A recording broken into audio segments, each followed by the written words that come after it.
What a voice, eh? Right, you were right. You were right. That's Welcome back to Sunday Brunch. You just heard the Teskey brothers will be performing on next week's show. We're now joined by Amarachi here. Amarachi, first time on the show. Tell us a bit about yourself. So I'm Amarachi Clark. I am the founder of Lucocoa Chocolate, London's first bean-to-bar chocolate makers. What does bean to bar mean? So bean-to-bar, we've got some beans here. So bean-to-bar is about making chocolate from the actual cocoa bean. So the whole process from sourcing ethical cocoa beans to processing them.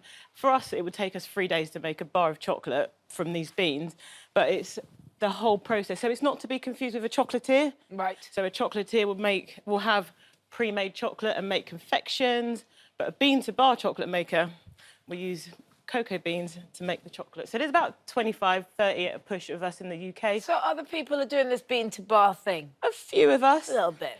There's a few of us. Are we a fan of chocolate at the table? Is everyone a fan Please of say chocolate yes. here? Big fan of Don't this start chocolate. yet, Nick. Is everyone a fan of sort of the classic, cheaper, faster, hard-hitting chocolate? No. Yeah. Thank you. No. Rob, not stop good eting it. We're supposed to be tasting together. And you've gone in the wrong order. Just before we taste... Rob's already in.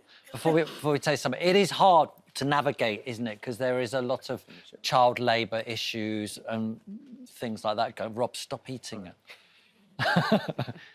Yeah, exactly. So that's kind of where bean-to-bar chocolate makers come in, because what we do is we try and find those... We know what the problems are around child, slave labour and low wages, and so what we try and do is try and turn that around and show that you can do it by using ethical beans. It's quite a horrific industry in that way, isn't it? Yeah, and you can see that by the price of what you mostly see in the supermarket and what you see in the corner shops. So you're £1 for a bar of chocolate. When it's that cheap, you have to start asking just a few questions. Right, so as viewers, what should they be looking for to try and make sure they're eating stuff which is good quality, as in, you know, ethically correct So chocolate? you want to be asking questions, and that's the thing, is like asking where is the beans from? Right. Who's involved in the making of the process of the cocoa, the chocolate bars? And then you want to start looking at the back of the bar and looking at the ingredients. How many are there? Are there emulsifiers? We don't want that. Are there these sweeteners? We don't want that. We want simple ingredients. So, for example, for us, we have cocoa beans, a bit of cocoa butter, and we don't use white refined sugar. Cocoa butter? Yeah. Oh, my God. We don't use white refined sugar, so we use coconut sugar and a bit of lucuma. So, and that's it. So what are we trying today? Because you can see... Now all the you can guests- eat, Rob. We're going to You go. ready? We're going to go right to left, everyone. So yeah, go on. Right to left. So what we're going to start off with is one that's been made by the fair hands in my factory, called Lucocoa.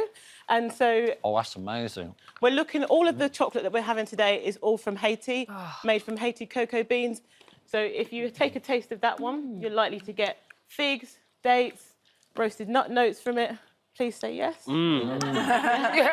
No, none of that. No, Yeah. totally. And all of that is natural flavours. So we haven't added anything to it. So chocolate is like wine and coffee, different regions create different flavours. How would you describe And you're getting that out of this bar.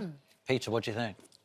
Beautiful. Really, really beautiful. It's rich as well. Yeah. I love And that. you don't need to eat so much of it. You can take a little bit and then savour it and then let it melt on your tongue and then go for the next. Sometimes you see high cocoa content, it tastes a bit bitter, but this has got such range. It's like symphonic, it's lovely. Yeah, and this is how chocolate's supposed to taste. So we have this three narratives about chocolate.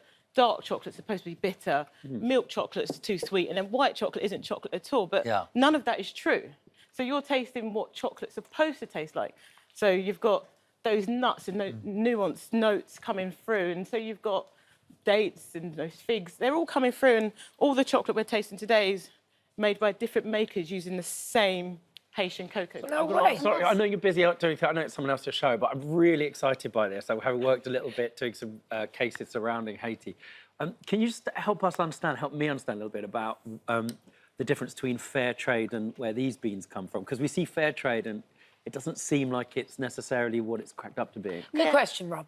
So I just wanted to ask. Yeah. No, good. No, but it's absolutely correct. Is that, like, I think Fairtrade's done a great job about highlighting what the issues are, but we still have so much child and slave labour within the supply chain, and people aren't being paid the right prices, especially in places like Ghana and Ivory Coast, where 70% of the world's cocoa comes from.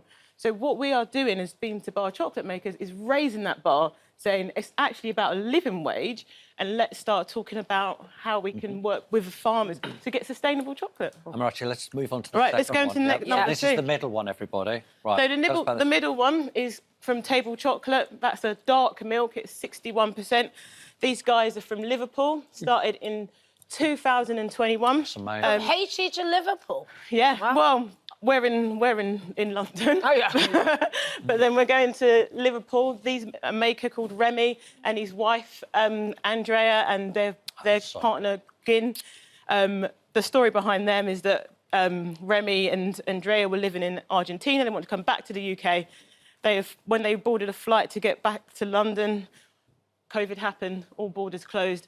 Ended up in Liverpool, experimenting with chocolate at a friend's coffee shop, and then got the chocolate bug. And now we have a dark milk. So you will still get some of those figs and a hint of banana in this one. Nick, what do you think of that? Do you like that? It's absolutely great. All of it's great. I mean, I'm eating all of it. I know you said that you should sort of savour it, but I'm not. I'm sort of devouring it, but it's great. Okay, we've got to move on, otherwise we're never going to get to the last one. So Okay. let's just try the last one then. Okay, so the last one is from Suffolk, Tosier chocolate, and it's 70%, still Haiti. And again, it's made by a woman called Dina. She wanted to experiment. She's always been doing stuff with her hands, and she again got the chocolate bug, and she's been making amazing chocolate in Suffolk ever since. It's nice to know that it's happening and it's not so out of reach. No. To have to indulge in chocolate like this. I could eat all this and I'd be no guilt. How much are these bars then? Because as you're rightly saying, we should be paying the right money to get the right people making it, get rid of the child labour, the slave labour, and all those things. So for example, our one is £5.50. Right. Then we've got